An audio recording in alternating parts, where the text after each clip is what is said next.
Пераможцаў конкурсу ушаноўвалі ў Доме культуры аграгарадка Равятичы, цэнтральнай сядзібе сельгаспрадпрыемства «Вінец». Сярод ганаровых гасцей прадстаўнікі аблвыканкама, абкама прафсаюза работнікаў АПК Областного агропромыслового союза. Областный конкурс проводится уже у третий раз. Мы учитываем, какие критерии. Это темп роста валового производства молока, это темп роста удоя на корову. При этом определены два критерия дополнительно вот к этим двум основным ключевым. Это товарность должна составлять не менее чем 90% и реализация молока сорта экстра не менее чем 60%.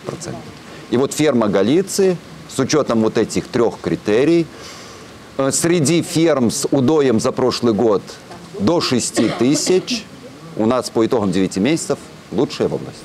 Малочно-товарная ферма Галиции – сучасный жывёлагадоўчы комплекс. Тут утрымліваецца 765 дойных коров. От кожнай у мінулым годзе было атрымана больш за 6 тысяч килограммов молока. 96% гатунку экстра. Товарность склала 94%. Заслуженные ўзнагароды – показчик высоких досягненняў и згуртаванасці коллектива гаспадаркі. Очень приятно, что мы все-таки достигли чего-то и наш труд оценен.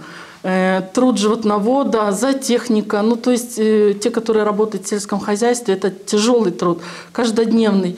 Я очень редко бываю дома, меня очень редко видят мои дети, но мне приятно, что это все оценено. Наш коллектив с каждым годом все становится сплоченнее и сплоченнее. Он понимает поставленную перед ним задачу, которую нужно выполнить, до которой нужно стремиться. В открытом акционерном товаристве «Вінец» упэўнены, с задачей справятся.